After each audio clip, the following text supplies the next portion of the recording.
I've been living life right like I could just die any minute, going for a ride.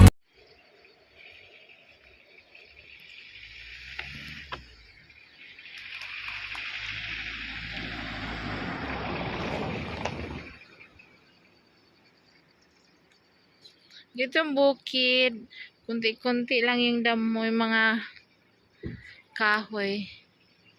Pag taglamig, kalbo, mamamatay yung mga grass. Kaya pag tag-init, sumisibol sila. Ganun lang dito. Napakaganda yung view, overlooking. Hi, kumusta? Andito na naman ang bungi. So sad mga sis, until now wala pa rin kaming signal dito sa Kashmir.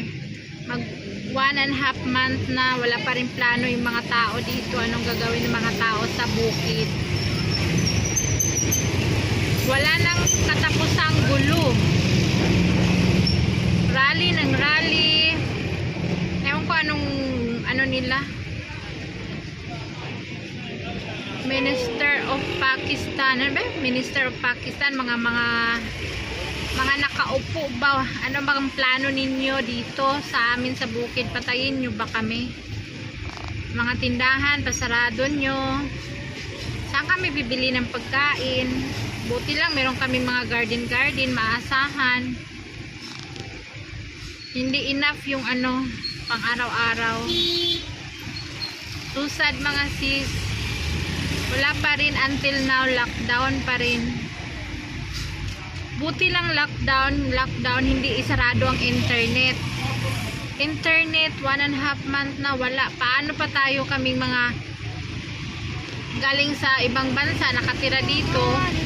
How to contact the family? Paano na malalaman ang family kung okay ba? Nanay mo, tatay mo, brother, sister, kung okay ba sila? Ganyan, wala kaming signal. So paano? 1.5 months na walang internet. Pinasarado yung mga tindahan. Ano pa bang gusto? So Mariosep, please mga sis, please watch our videos para sa aming food, para sa aming groceries monthly. Last month wala, hindi ako nakasweldo kasi lockdown, diba? Sana this month sweldo man lang kahit punti.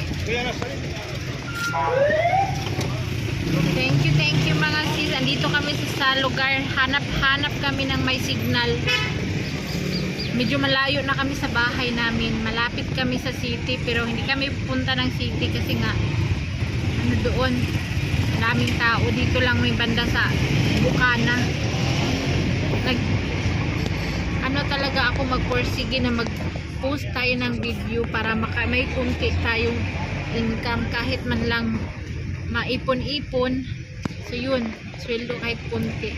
Please watch our video mga sis. Salamat brother and sister, thank you so much. So we are safe naman dito sa lugar namin. So kabilang bayan na ang magulo sa amin. Sa part of Kashmir, walang internet, totally lockdown ang Kashmir. So thank you for watching. Salamat.